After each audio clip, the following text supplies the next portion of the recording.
Gimana? Lu WFH ini? Ya, gue kan ini sendiri ya, jadi kadang ya di kantor cuman admin aja lah. Gue kadang lebih sering di rumah sih. Cuman tadi udah Oh, balik segala ya udah di rumah udah santai. oh gitu.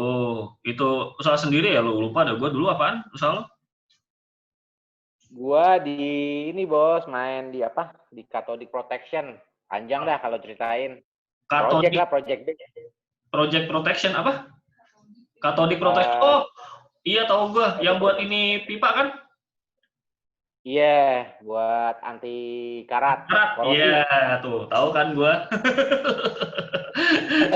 Gila, wawasan gue lumayan oke. Ya? Iya. Gimana bro? Bisa Oke, dibantu ya? oke. Jadi gini, basically tuh gue emang lagi ngasih jasa selama WFH ini ya. Maksudnya orang kan sekarang banyak yang di rumah, jadi gue ditugasin buat ngasih jasa analisis keuangan pribadi gitu ke orang-orang. Pokoknya sehari gue jadwalnya 5 orang harus report. Jadi apa namanya? Ini kayak jasa yang emang nilai nanti kondisi keuangan lo sekarang gimana. Terus kalau misalnya udah sehat bagus, cuman kalau misalnya kurang nanti di pinpoint tuh di mana tuh kurangnya gitu. Gue langsung share screen aja ya, Hmm. biar lu kelihatan juga ininya apa. Wait. Keluarga lo sehat, Bet? Alhamdulillah sehat. Anak-anak berarti sekolah di ini dong, online semua dong? Online kan lagi PTS nih sekarang. Ah, PTS apa? Penilaian tengah semester. Oh, UTS zaman kita dulu, PTS. Oh iya. Ketahuan banget umurnya berapa. Zamannya sebutannya masih UMPTN. Iya, dulu mah kita masih jauh. Satu Iya kan? bulan anjir. Iya. Oke. Nih. Kelihatan ya screen-nya ya? Kelihatan. Oke. Nah, ini bentuk software-nya kayak gini nih, Bet. Jadi Hmm. nanti lo akan ditanya tentang ya macam-macam lah berkaitan dengan keuangan pribadi. Dari mulai apa Hmm. tujuan keuangan lo apaan, terus apa saving lo gimana, spending, protection, investment. Nah, nanti itu ada rangkumannya gitu secara umum kondisi kesehatan keuangan lo gimana kayak gitu. Jadi siapa tahu dia bisa gue bantu. Nah, Oh, oke. pertama nih yang perlu gue tanyain adalah financial goals, goal keuangan lo, tujuan keuangan lo apa, Bet? Lo bisa pilih maksimal 3 dari yang di daftar ini. Kalau seandainya nggak ada, lo bisa pilih yang lainnya. Nanti gue ketik. Uh, Ini ada lunas Mungkin menikmati utang. hidup. Yang mana? Wah, ada bebek, men. Ada bebek. Ini Tiba-tiba hoax. ada bebek. Mungkin menikmati hidup, Ya, menyiapkan anak bisa kuliah, ya. pensiun kali ya. Pensiun yang asik dan tidak bergantung dengan orang lain ya. Oke. Iya. Next. Menabung. Berkaitan dengan menabung, lo tipe orang yang nabungnya konsisten tiap bulan, rutin nabung kalau ada maunya, nabung kalau ada uang lebih, atau hampir tiap bulan habis terus? Karena gue nggak sistem gaji ya, jadi ya gue paling kalau emang ada kerjaan, gue ngambil porsi profit sharing. Biasanya gue langsung gue lihat tuh gue dapat duit berapa, itu bisa gue alokasiin buat berapa bulan. Nah, target gue sih biasanya 4 bulanan lah, 4 bulan 5 bulan. Nah, remainingnya ya ditabung. Oh, tapi lo modelnya Jadi dari... bisa dibilang menabung jika ada uang lebih akhirnya. Oh, oke. Nabung kalau ada uang lebih. Ya, uang itu artinya uang yang ini ya, yang dapat dari misalkan dari hasil usaha gua lah. Sorry. Dana darurat yang lo punya, lo sekarang ada dana darurat nggak? Dana darurat gua ada sih. Jumlahnya Mungkin berapa kali nih dari pengeluaran bulanan? 3 sampai 6 lah ya. 3 sampai 6. Oke. Terus, lo rutin menyisihkan 10-20% penghasilan buat dana masa depan nggak? Kayak pendidikan anak dan pensiun? Gua ada asuransi buat pendidikan anak aja sih. Oke, itu sampai 10 dan 20% nggak? Dari total penghasilan gua, Ya, ya ada sih. oke. Berarti sekarang spending. Lo tipe spendingnya tipe yang kayak gimana, nih, Bet? Lo merencanakan dan mencatat semua pembelian, merencanakan pembelian tapi nggak nyatet, cenderung spontan tanpa ada perencanaan, atau beli barang yang lo mau, main beli barang yang lo mau? Gua ngerencanain sih enggak, tapi nyatet iya. Ya berarti yang pertama dong. Iya, iya, iya. Kalau kebalik sih tapi. Kalau Gua ya karena gua bukan tipe yang ini sih ya, kalau memang gue butuh baru gue beli gitu loh. Jadi memang gue nggak pernah merencanakan. Tapi kalau mencatat semua gue. oke, ya jadi jatuhnya sebenarnya lo mencatat tapi nggak merencanakan. Cuman jumlah yang item-item yang lo catat itu adalah item-item yang memang pasti keluar tiap bulan ya. Kayak listrik Iya. pasti lo catat. Ya udah berarti Iya. udah Iya. mencatat sih. Total spending lo dari penghasilan bulanan itu berapa persen? Itu spending termasuk biaya hidup, cicilan tagihan gitu-gitu ya? Wah, yang mungkin 50-70 ya. 50-70%. Oke. Aduh, kenapa begini? Oke. Terus tadi tentang protection atau asuransi, jenis proteksi yang lo punya sekarang apa aja, Bet? Bisa pilih lebih dari satu nih, asuransi jiwa, kartu rumah Gua sakit, jiwa, kritis, jiwa. ada. Detailnya inget nggak? Detailnya enggak. Oh, maksudnya detailnya gimana tuh? UP-nya berapa, uang pertanggungannya berapa gitu. Terus Oh, enggak. nggak ingat. Enggak. Oke, terus kartu asuransi rumah sakit? Kartu asuransi rumah sakit dari pribadi ada, kritis ada. Kritis ada. Detailnya lo ingat semua nggak? Nggak ada yang ingat? Nggak ada. Oke. Lo tipe orang yang emang praktis berarti ya? Iya. Gue nyebutnya praktis, jadi nggak yang ngapalin. Alokasi budget rutin buat proteksi lo berapa, Bet? Preminya, premi per bulan dibandingkan dengan pendapatan lo.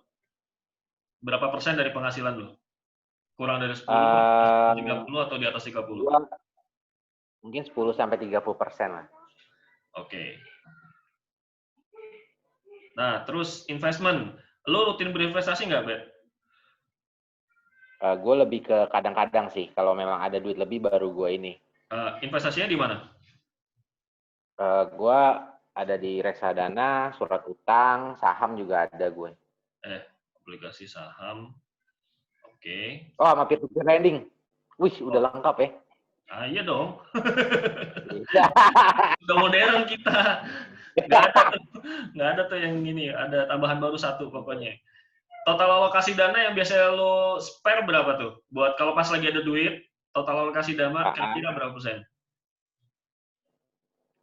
Ya, misalkan gini deh ya. Gue dapat duit, misalkan nih, 300 juta misalkan. 300, ya. Itu gue hitung bisa misalkan 6 bulan. Gue kan spending bulanan itu sekitar 30-40 ya semua ya. Sama pendapatan, bayar apa segala macam. Ya udah, memang sisa 6 bulan, atau gue lihat dulu nih kalau memang gue bisa sampai 8 bulan ya gue stres sampai 8 bulan. Kalau 8 bulan kali itu kan sekitar 300-an ya. Jadi mungkin ada sisi 200 kayak gitu.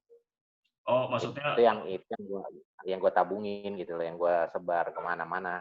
Yang lo tabungin berapa? 200? Misalkan ya mungkin ya angkanya berapa tadi itu? 20-30% kali ya. Oke. Sebenarnya ya, iya.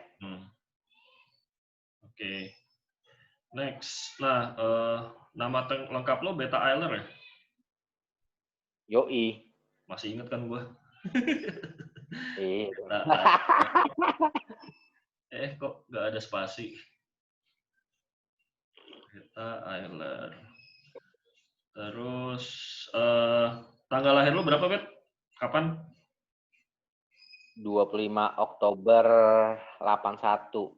25 Oktober 81. Oktober 25. Wih, bentar. Bentar lagi dong, sebulan lagi dong. Sebulan lagi ya? Iya. Sebulan lagi udah makin mendekati Big 40 nih.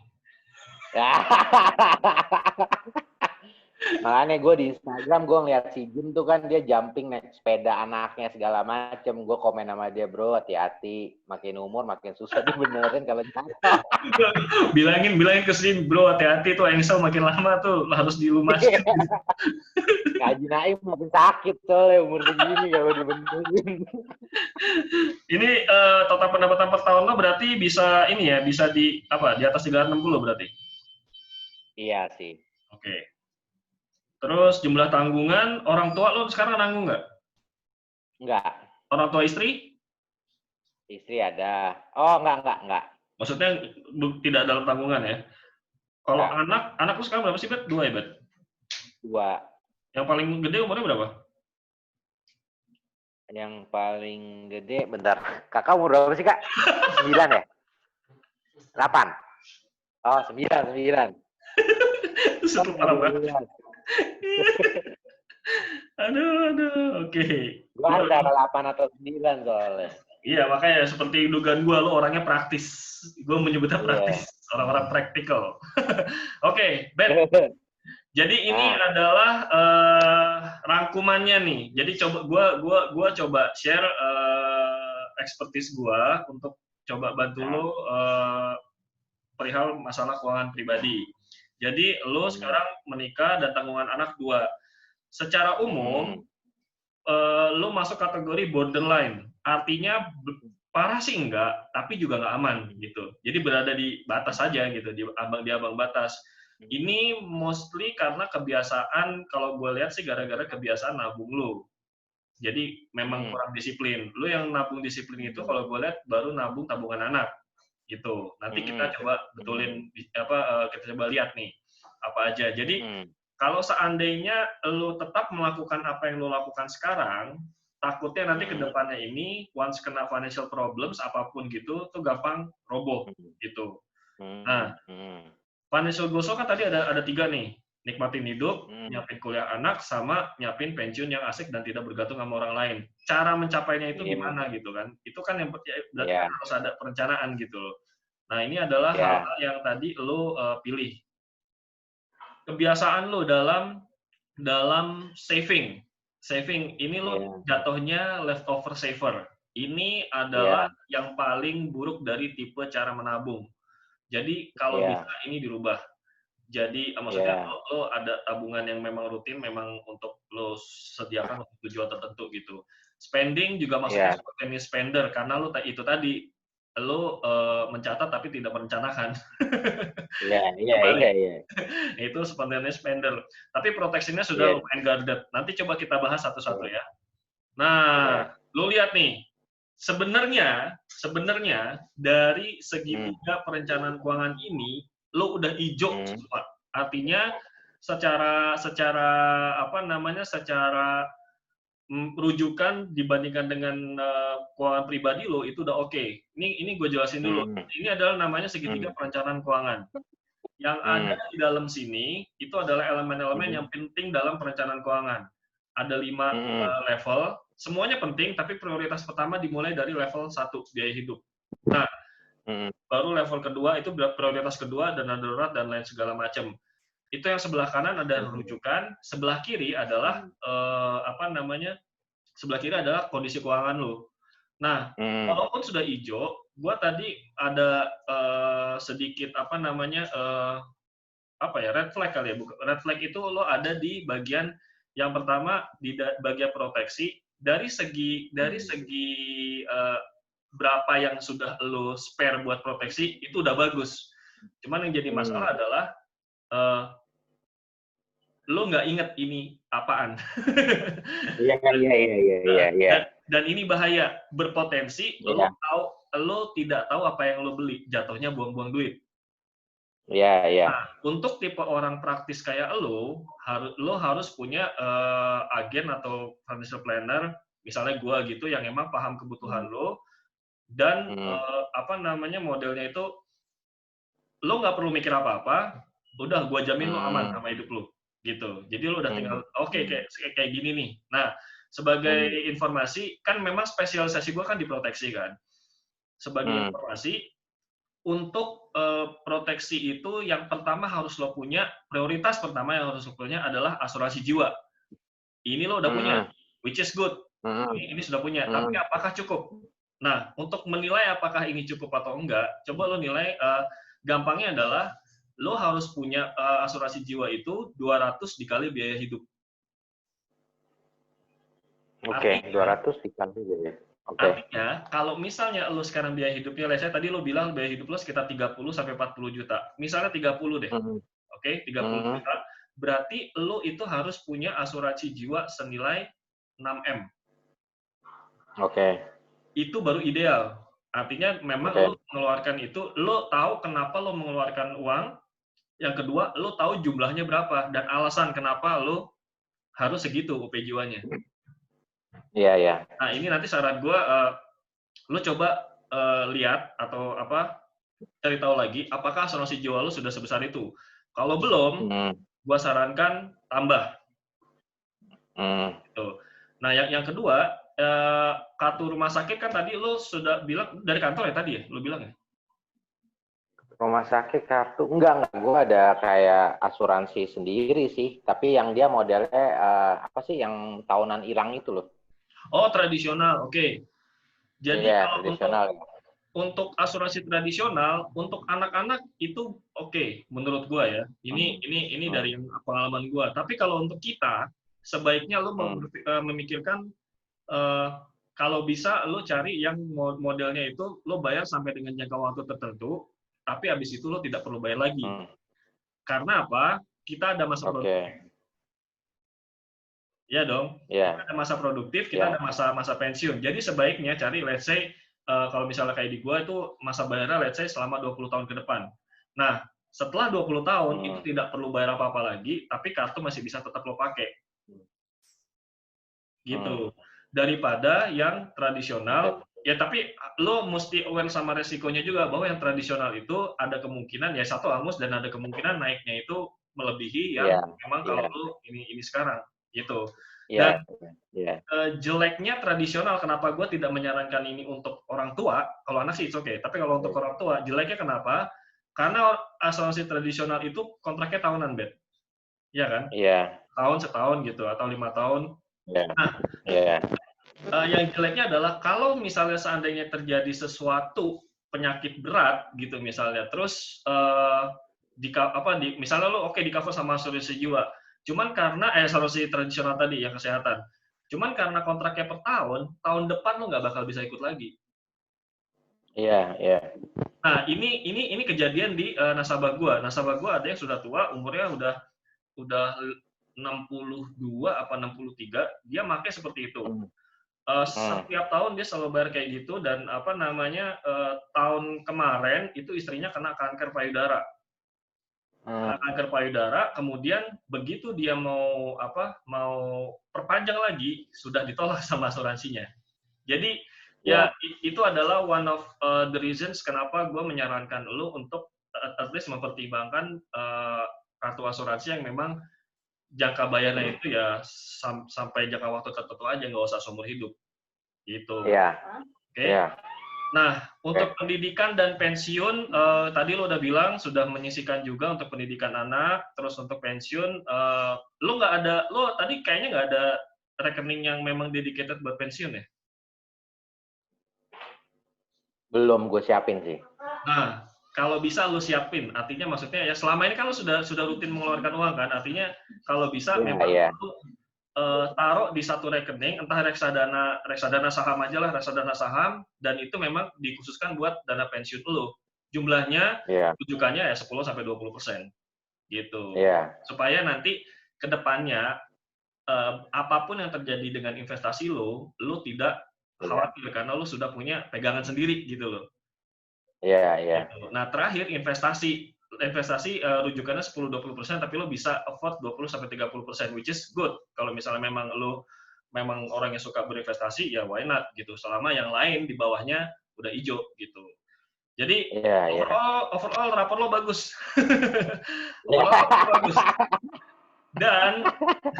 Dan selama gue menginikan orang ya, ngasih jasa ke orang kayak gini ya, lo adalah orang pertama yang hijau semua cuy. Atau mungkin gue udah tahu jawabannya, bro. Tapi maksud gue ini bagus banget. Cuman tinggal sedikit di tweak aja gitu. Tinggal sedikit tweak tanpa harus nambah, tanpa harus ini kayak tadi.